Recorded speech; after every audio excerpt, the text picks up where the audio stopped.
Hi, I welcome to all in my channel chemical की दुनिया. So please share the channel and hit the like button. आज मैं share करने जा रहा हूं टॉपिक चेर्नोबिल एक्सप्लोजन. तो जानते हैं ये एक्सप्लोजन कैसे हुआ था. इसके हिस्ट्री के बारे में देखते हैं. सो ये जो रिएक्टर था ये यूएसएसआर में था. तब सोवियत यूनियन नाम से जाना जाता था क्योंकि तब रशिया सब एक ही था. ओके. सो यहाँ पे ये जो चेर्नोबिल था, ये चेर्नोबिल एक सिटी का नाम था जो कि 17 किलोमीटर के दूर पे ये रिएक्टर को सेटअप किया गया था. रीजन क्या था? क्योंकि वहां पे वाटर बॉडी थी. क्योंकि एक न्यूक्लियर रिएक्टर को चलाने के लिए एक फ्रेश पानी की जरूरत पड़ती है और रिवर भी थी उस सिटी के आसपास में. ठीक है, इसलिए ये जो एक्सप्लोजन हुआ था ये चेर्नोबिल सिटी से 16 किलोमीटर पे दूर चेर्नोबिल रिएक्टर में हुआ था. और वो कब हुआ था? दैट इज 26 अप्रैल 1986. ये थी वो काली रात जिस दिन वर्ल्ड का सबसे डिजास्टरस चेर्नोबिल रिएक्टर का ब्लास्ट हुआ था. तो जानते हैं ये कैसे हुआ था. ओके. सो अगर एक वर्किंग को जाना जाए कि एक न्यूक्लियर रिएक्टर कैसे वर्क करता है, लेकिन उससे इंपॉर्टेंट है कि हम न्यूक्लियर रिएक्टर को क्यों चलाते हैं. ये चीज है इस पे छुपी. 1 ग्राम ऑफ यूरेनियम. यूरेनियम क्या है? एक सिंपल वर्ड्स में मैं कहूं तो इस रिएक्टर को लगने वाला फीड है ना. किसी रिएक्टर को मुझे चलाना है तो उसके लिए मुझे फीड लगता है. So 1 gram of uranium will give is equivalent to 2.7 ton of coal. मतलब 1 ग्राम ऑफ यूरेनियम से जितनी हमें एनर्जी मिलेगी वो मिलेगी 2.7 ton. That is 2700 kg of ton. So आप सोच सकते हो कि हमें कितना ज्यादा कोयले की जरूरत पड़ेगी अगर हमें एक एनर्जी को जनरेट करनी है और वो हमें सिमिलर 1 ग्राम ऑफ यूरेनियम से मिल सकती है. इसलिए रशिया में ऐसे बहुत सारे न्यूक्लियर रिएक्टर्स थे. ठीक है, तो जानते हैं उस दिन क्या हुआ था. सो इसकी वर्किंग के बारे में हम देखें तो न्यूक्लियर फिजन रिएक्शन हो रही है. सो यहां पे मैंने बताया यूरेनियम हमें क्या लगेगा? Uranium as a feed. So uranium 235 isotope हमें लगेगा यहाँ पे रिएक्टर में. इसमें जब हमारी फ्यूजन रिएक्शन होती है सो यहाँ पे क्या होता है? हीट जनरेट होती है. Tremendous amount of heat generate होती है. तो जब tremendous amount of heat generate होती है तो हम क्या करते हैं? उसमें हीट एक्सचेंज करते हैं. किसके थ्रू? वाटर के थ्रू. ठीक है, इसलिए मैंने बताया था कि जो हमारा चेर्नोबिल रिएक्टर है वो चेर्नोबिल से 16 किलोमीटर सिटी से दूर था और वहां पे फ्रेश वाटर बॉडी सप्लाई था. तो वहां से वाटर लिया, हीट जनरेट हो गई, वाटर गया कांटेक्ट में, वहां से क्या जनरेट होगा? स्टीम. ठीक है, वहां से जनरेट हुई स्टीम. स्टीम से हमने क्या रोटेट किया? टरबाइन को रोटेट किया. टरबाइन से वो जनरेटर्स में गया. जनरेटर से हमें फाइनली क्या मिली? इलेक्ट्रिसिटी. असली खेल इसी के लिए तो है कि ये सारी चीजें क्यों हो रही, क्यों न्यूक्लियर रिएक्टर, क्यों इंडिया में इतने सारे कोल फायर्ड बॉयलर और ये हमारी इलेक्ट्रिसिटी जनरेशन होती है. इतना ज्यादा कोयला लग रहा है इज इक्वल टू 1 ग्राम. ठीक है, सब खेल इलेक्ट्रिसिटी का है क्योंकि हम इलेक्ट्रिसिटी एक क्लीन सोर्स ऑफ एनर्जी से जनरेट करना चाहते हैं. तो वर्किंग समझ में आ गई. इन सिंपल भाषा में कहा जाए तो यूरेनियम हमारा फीड है, उसके अंदर फ्यूजन रिएक्शन हुई. ठीक है, ये फ्यूजन रिएक्शन क्या होती है? ठीक है, ये थोड़ा सा डिटेल के लिए मैं अलग से वीडियो बनाऊंगा, लेकिन एक for a time being fusion एक रिएक्शन हुई जिसमें हमारी एक हीट जनरेट हुई और उस हीट जनरेट को हमने किसको दिया? पानी को दिया. पानी को अगर हीट मिलेगा, ट्रिमेंडस अमाउंट ऑफ हीट बनेगा तो वो किसमें कन्वर्ट हो जाएगा? स्टीम में. स्टीम से हमारा टरबाइन रोटेट होगा, जनरेटर्स में जाएगा और इलेक्ट्रिसिटी हमारी जनरेट हो गई. तो ये जितना सिंपल दिख रहा है उतना सिंपल है नहीं, क्योंकि जो यूरेनियम है वो एक रेडियो एक्टिव मटेरियल है और एक रेडियो एक्टिव मटेरियल बहुत बहुत ज्यादा डेंजरस होता है for a human being, for any cultural diversity. Human being, plants, animals, किसी के लिए भी बहुत ज्यादा एटमॉस्फेयर के लिए डेंजरस होता है. ठीक है, इसलिए जितना आसान हमें लग रहा है कि 1 ग्राम ऑफ यूरेनियम डाला और इलेक्ट्रिसिटी आ गई, इतना आसान है नहीं. ठीक है, it needs a tremendous amount of safety factors and all. और मैं हमेशा से कहता हूं कि कभी भी एक्सीडेंट एक गलती से नहीं होता है. एक एक्सीडेंट होने के लिए series of mistakes are responsible. Okay, मैंने पिछले वीडियोस में भी एक्सप्लेन किया है, फुकुशिमा रिएक्टर के न्यूक्लियर रिएक्टर में किया है, भोपाल गैस स्ट्रेटेजी में बताया कि कौन कौन सी गलतियां हुई थी. कोई एक गलती की वजह से एक्सीडेंट नहीं हुआ. तो जानते हैं आज कि इसमें वो कौन से सीरीज ऑफ मिस्टेक्स है उस रात को हुई थी इंजीनियर्स के थ्रू जिसके वजह से ये एक्सप्लोजन हुआ था। ठीक है, सो आरबीएम के रिएक्टर कहा जाता है। तो ये सोवियत रशिया ने डिजाइन किया था। इसको रशियन लैंग्वेज में क्या बोला जाता है? रिएक्टर बोलोशॉय मोशोनोस्टी कैनालिनी रिएक्टर। ठीक है, रशियन लैंग्वेज में है। जानते हैं उसके अंदर क्या होता है? Fuel rod. ऑब्वियसली फ्यूल क्या है? गाड़ी को चलाने के लिए फ्यूल क्या लगता है? पेट्रोल। तो रिएक्टर को चलाने के लिए फ्यूल क्या लग रहा है? Uranium U-235। ठीक है, कंट्रोल रॉड, किसी को कंट्रोल करना है, गाड़ी को अगर मुझे कंट्रोल करना है, ठीक है, तुम चल रहे हो, तुम्हें खुद को कंट्रोल करना है, तो तुम्हें क्या करना पड़ता है? रुकना पड़ता है। ठीक है, सो बेसिकली कंट्रोल रॉड्स रहते हैं, वो किसके रहते हैं? बोरॉन के हम यूजुअली यूज करते हैं। और मॉडरेटर क्या करता है? मॉडरेटर हमारा काम करता है उस रिएक्शन को, जो फ्यूल है, उस रिएक्शन को कंटिन्यू रखने के लिए। ठीक है, तो मॉडरेटर क्या है? यहाँ पे ग्रेफाइट यूज किया गया था। ठीक है, ये मैं एक्सप्लेन करूंगा दूसरे वीडियोस में। जो इंडिया में न्यूक्लियर रिएक्टर है, वहां पे वाटर मॉडरेटर की तरह काम करता है। तो ये हुआ ना अजीब थोड़ा सा, कि यहाँ पे हमारा मॉडरेटर भी पानी है। इंडिया में जो हमारा न्यूक्लियर रिएक्टर है, उसमें मॉडरेटर भी पानी है और पानी ही कूलेंट है। दोनों पानी है, लेकिन वो दोनों अलग अलग पानी है। और वो कैसा अलग पानी है, इसके लिए मैं नेक्स्ट वीडियो में आपके साथ डिस्कस करूंगा। ठीक है, फिलहाल के लिए fuel rod uranium, control rod जो कि रिएक्शन को कम ज्यादा कर सकता है बोरॉन, मॉडरेटर की रिएक्शन की स्पीड को मेंटेन रखेगा, दैट इज ग्रेफाइट। ओके, तो जानते हैं उस रात को ऐसा क्या सीरीज ऑफ मिस्टेक्स हुई थी जिसके वजह से ये एक्सप्लोजन हुआ है।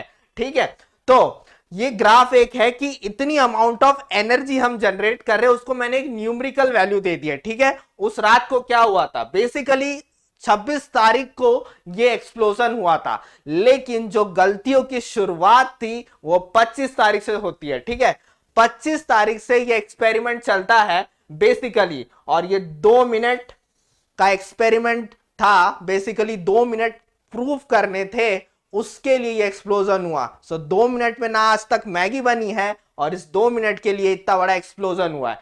क्या थी, क्यों ये एक्सपेरिमेंट करने पड़ा, मैं फिर से बताता हूं। वर्किंग में, इमरजेंसी में क्या होता था? ये पंप है ना, ये पंप क्यों है? दिस पंप नीड कि H2O का सप्लाई करता रहे, है ना। घर पे अगर टंकी में पानी जा रही है तो पानी जाना चाहिए, तो क्या होगा? पंप की जरूरत है। तो यहाँ पे भी हमें एक पंप की जरूरत थी। लेकिन अगर लाइट चले जाती है घर पे, तो क्या होगा?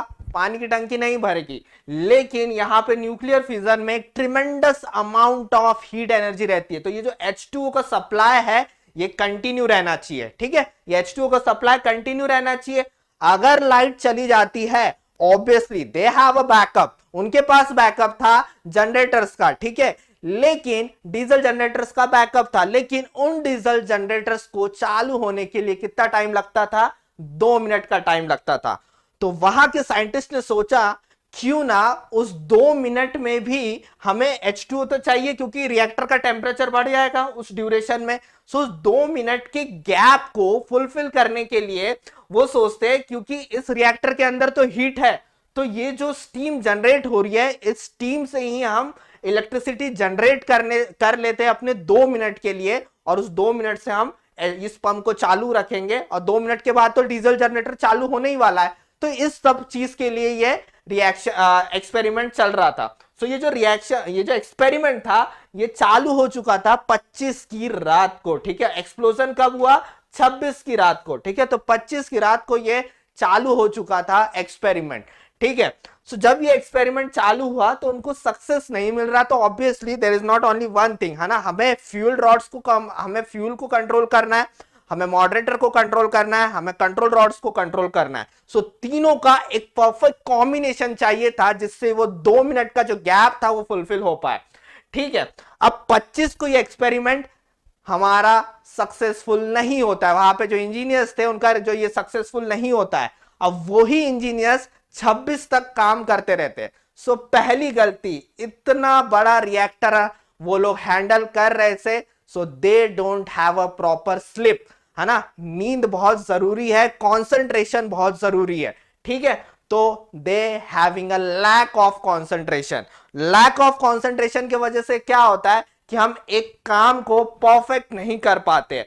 सो जो 25 के इंजीनियर्स थे, वही 26 को जाते हैं, तो उसके वजह से क्या होता है कि वो लोग उतने काम को इफिशिएंटली नहीं कर रहे थे, और दूसरी चीज वो काम को जल्दी खत्म करना चाहते थे। ठीक है, इस एक्सपेरिमेंट से मैं बताता हूं, वो जो एनर्जी जनरेट कर रहा था आरकेएमबी रिएक्टर, वो कितना था, 1600 मेगावाट था। ठीक है, 1600 मेगावाट की एनर्जी वो जनरेट कर रहा था। अब उन्होंने सोचा कि 1600 मेगावाट की एनर्जी हमारी जनरेट हो रही है, तो एक्सपेरिमेंट करते वक्त हम थोड़ी सी एनर्जी कम रखते हैं, ताकि अगर कुछ आगे पीछे हो भी गया, so that we should be on the safe hand. ठीक है, अब उसको वो क्या करते हैं, नीचे लेके जाते हैं। एनर्जी को नीचे कौन लेके जाएगा, कंट्रोल रॉड्स, है ना, मैंने पहले बताया कंट्रोल कौन करेगा, कंट्रोल रॉड्स, मतलब बोरॉन। ठीक है, अब बोरॉन रॉड्स क्या रहते हैं, रॉड्स रहते हैं बेसिकली। ठीक है, अब वो रिएक्टर के अंदर कैसे कर देते हैं, अंदर डाल देते हैं वो रिएक्टर्स। तो बोरॉन क्या करेगा, जो यूरेनियम के ये थे उसको एब्जॉर्ब कर लेगा और उसके रिएक्शन को, फ्यूजन रिएक्शन को स्लो कर देगा। अब यहां पे कंट्रोल रॉड्स को डाला जाता है 700 करने के लिए, लेकिन वो क्या देखते हैं कि 700 करते वक्त उनका जो ग्राफ था, उनकी जो एनर्जी थी वो 30 पे चले जाती है। ऐसा क्यों होता है, क्योंकि जब हमारी एनर्जी कम जनरेट होती है, सो ड्यूरिंग द रिएक्शन एक और कंपोनेंट जनरेट होता है, that is xenon. Xenon itself act again at as a control rod. ठीक है, हमने कंट्रोल रॉड किसको बोला, बोरॉन को, लेकिन जेनॉन ड्यूरिंग द रिएक्शन एक बाय प्रोडक्ट जनरेट हुआ, उसने उस रिएक्शन को और स्लो कर दिया। अब जब इतना स्लो हो गया, तो वहां का जो शिफ्ट इंचार्ज था वो थोड़ा सा, पहली गलती हो चुकी थी उनकी, एक प्रॉपर नींद नहीं थी, उनको इस रिएक्शन को जल्दी खत्म करना था। सो वो क्या कहता है कि उन रॉड्स को ऊपर कर दो, क्योंकि रिएक्शन कुछ ज्यादा ही कंट्रोल हो गई है, वो इतना कंट्रोल करना नहीं चाहते थे। तो वो कहता है कि उन जो बोरॉन रॉड्स अंदर गई थी उसको ऊपर कर दो, तो वो सारी की सारी बोरॉन रॉड्स को ऊपर करने बोलता है। एक्चुअल डेटा अगर देखा जाए, सो उस एक्सपेरिमेंट के वक्त 211 बोरॉन रॉड्स उस रिएक्टर के अंदर गई थी। ठीक है, 211 बोरॉन रॉड्स अंदर गई थी। ठीक है, अब सेफ्टी प्रोटोकॉल ये बोलता था कि 15 बोरॉन रॉड्स हमेशा अंदर रहनी चाहिए। समझ में आ रही है बात, 15 बोरॉन रॉड्स हमेशा अंदर रहनी चाहिए। लेकिन उस दिन उस शिफ्ट इंचार्ज ने क्या कहा, सारे बोरॉन रॉड्स को निकाल दो, सिर्फ 8 को रखो। उसने पहला सेफ्टी प्रोटोकॉल तोड़ा। ठीक है, और जैसे ही उसने सारे बोरॉन रॉड्स को ऊपर निकाल दिया, क्या हुआ, रिएक्शन उनको लेके कहां पे जाना था, 700 में, लेकिन वो चली गई कहां पे, 33,000 में। यू कांट इमेजिन, जो रिएक्टर 1600 पे चल रहा था, उनका टारगेट था 700 पे लेके जाने का, जस्ट बिकॉज वहां पे जेनॉन आ गया बाय प्रोडक्ट, वो 30 पे चला गया, और उन्होंने उस एक्सपेरिमेंट को जल्दी खत्म करने के लिए बोरॉन रॉड्स को ऊपर निकाला, तो वो कहां पे पहुंच गया, 33,000 में। This is the tremendous amount of heat generated in this reactor. अब ट्रिमेंडस अमाउंट ऑफ हीट हमारी इस रिएक्टर के अंदर आ चुकी है, तो अब क्या होगा, अब स्टीम ज्यादा जनरेट हो गई, है ना। अब जो पानी जितना अवेलेबल था वो खत्म हो रहा था, है ना, क्योंकि पानी हम किसके हिसाब से भेज रहे थे, 700 1600 के हिसाब से भेज रहे थे, उतना कैपेबल था।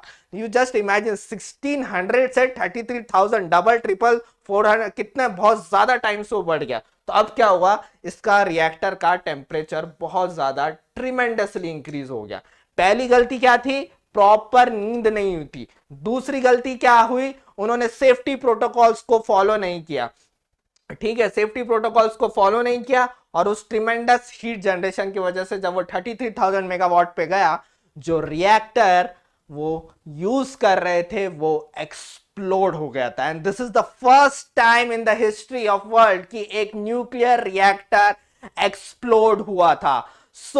हमारे पास एक डेटा नहीं था, उन इंजीनियर्स के पास डेटा नहीं था कि एक रेडियो एक्टिव मटेरियल्स को प्रॉपरली कैसे हैंडल किया जाए। ठीक है, और वही चीज उस रात को हुई, 25 को चालू हुआ, 26 की रात को वो डिजास्टर हुआ। ठीक है, बोरॉन रॉड्स के कैलकुलेशंस उन्होंने गलत किए, सेफ्टी प्रोटोकॉल्स को तोड़ा गया, और फाइनली वो रिएक्टर एक्सप्लोड हुआ। अब जानते हैं, जब उन्होंने देखा कि 33,000 पे जा चुकी है, तो वहां के एक शिफ्ट इंचार्ज ने क्या किया, इमरजेंसी बटन दबाया। ठीक है, ताकि प्लांट को शट डाउन किया। ये इमरजेंसी शटडाउन उसने कब दबाया, जब हमारी एनर्जी अप्रोक्सीमेटली 33,000 मेगावाट पे पहुंच चुकी थी। ठीक है, सब डर गए थे, उन्होंने इमरजेंसी शटडाउन दबा दिया।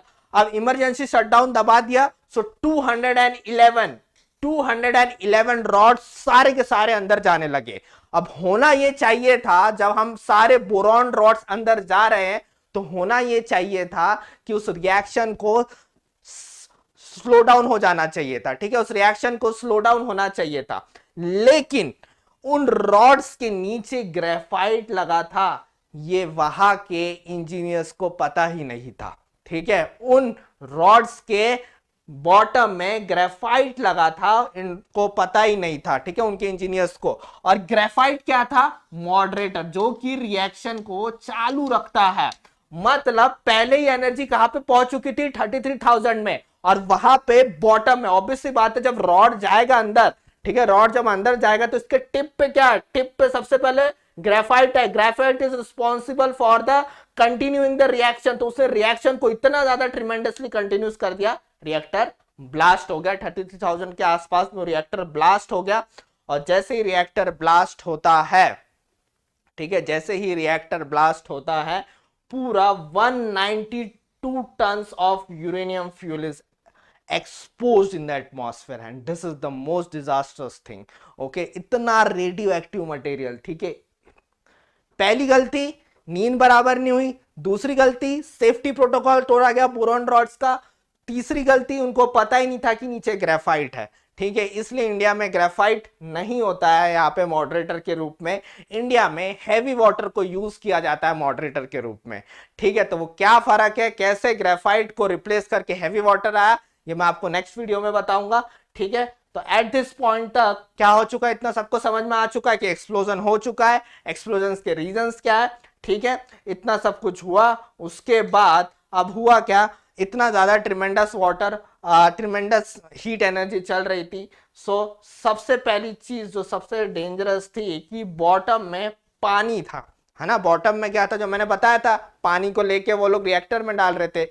उतने टेम्परेचर के वजह से अगर हीट नीचे चले जाती और बॉटम वाटर टैंक अगर ब्लास्ट हो जाता, उसके अंदर रेडियो एक्टिव मटेरियल चले जाता, तो फिर क्या होता? एक एक्सप्लोजन होता, क्योंकि पूरा पानी अचानक से स्टीम में जाता, अचानक से वॉल्यूम बढ़ता, ड्रास्टिकली वो ब्लास्टिंग होती, एक्सप्लोजन होता, और उसकी वजह से जो रेडियो एक्टिव मटेरियल है वो ग्राउंड वाटर के थ्रू और ट्रेवल करता, ठीक है। अभी तक क्योंकि यूरेनियम ग्राउंड वाटर पे नहीं गया था, लेकिन अगर ये वाटर टैंक हो जाता तो ये ग्राउंड वाटर में भी चले जाता। So we have to the thankful the 3 persons, ठीक है, वहां पे 3 लोगों को बुलाया गया जो कि खुद से आए। उन्होंने क्या किया? नीचे डाइव करके उस बॉटम वाटर टैंक का वॉल्व खोला और पूरे पानी को, टैंक को खाली कर दिया, ठीक है। They have come from their self to save their country, ठीक है। सो उन्होंने एक चीज की। सो इसमें on the spot according to the data, ठीक है, ये सब डेटा में अवेलेबल है, 31 people is died, affected lakhs of people, ठीक है। और 30 किलोमीटर के रेडियस तक पूरा इसका जो इफेक्ट है एक्सप्लोजन का वो दिखाई दिया, ठीक है। तो ये सारी चीजें हुई थी। इसका आफ्टर इफेक्ट बहुत ज्यादा पड़ा, क्योंकि इसने पूरे, क्योंकि रेडियो एक्टिव मटेरियल पूरा एक्सपोज हो चुका था 192 टन, ठीक है। मैंने एक इसके पहले एक वीडियो बनाया फ्यूकुशिमा रिएक्टर पे, अगर आपने अभी तक नहीं देखा है तो उसमें देखो। उसमें जो रेडियो एक्टिव मटेरियल था वो सिर्फ थोड़ा बहुत पानी के टच में आया था, ठीक है। और यहाँ पे तो सीधा एटमॉस्फेयर में वो क्या हो चुका था? एक्सपोज हो चुका था। इतनी ज्यादा हीट थी कि उसको इस रिएक्शन को कौन रोक सकता था? बोरॉन ही रोक सकता था। इसके लिए बोरॉन उसमें डालना चाहते थे, लेकिन इतना ज्यादा हीट वहां पे था कि बोरॉन डाल भी नहीं पा रहे थे अदर मींस सोर्सेज से। एक हेलीकॉप्टर गया था बोरॉन डालने के लिए, लेकिन वो इतना ज्यादा टेम्परेचर था वहां का कि वो हेलीकॉप्टर क्रैश हो गया था, ठीक है। सो बहुत सारी चीजें यूज की गई। फाइनली बहुत दिनों के बाद में उस रिएक्टर को कंट्रोल किया गया, उसको साफ किया गया। बहुत सारे लोगों से मिलके 2000-3000 लोगों ने उस रेडियो एक्टिव मटेरियल को साफ किया गया, ठीक है। ये सारी चीजें हुई है। और अगर ये देखना चाहते हो, बेसिकली इसके ऊपर एक बहुत ही प्यारी वेब सीरीज बनी है, चेरनोबिल डिजास्टर, ठीक है, वो देख सकते हो आप। उसमें अच्छे से पूरा बताया गया है कि किस तरह से ये हुआ है। तो you can watch that web series, that is Chernobyl explosion, ठीक है। सो कैसा लगा आपको ये वीडियो? समझ में आया बेसिकली कि किस तरह से चेरनोबिल एक्सप्लोजन हुआ था, ठीक है। सो बेसिकली मैं सीरीज चला रहा हूँ अपने यूट्यूब चैनल पे, जहाँ पे जो मोस्ट ऑफ द डिजास्टर्स हुए हैं उनके बारे में मैं थोड़ा बहुत बता रहा हूँ, कि ताकि लोगों को पता चल सके कि किस तरह से छोटी छोटी गलतियों से ये एक्सप्लोजन हुए। ठीक है, so we will be continuing. अगर आपको कोई जानना है कोई एक्सप्लोजन या डिजास्टर किस तरह से हुआ है थोड़ा सा डिटेल में, so please comment in the chat box. ठीक है, कमेंट सेक्शन में लिखिए, मैं उस टॉपिक को पर्टिकुलर टॉपिक को डिस्कस करूंगा। अदर वे मेरा जो नेक्स्ट वीडियो रहेगा वो रहेगा कि मॉडरेटर के बारे में हम जानेंगे। हमने देखा कि यहाँ पे मॉडरेटर बहुत ज्यादा रिस्पॉन्सिबल था। अगर उस बोरॉन रॉड्स के नीचे मॉडरेटर नहीं, ग्रेफाइट नहीं होता तो शायद ये एक्सप्लोजन नहीं होता। सो इंडिया में मॉडरेटर वाटर को यूज किया जाता है। तो जानते हैं अगले वीडियो में कि पानी ही मॉडरेटर है और पानी ही कूलेंट है, तो कैसे यूज करते हैं। ओके, चलो बाय बाय।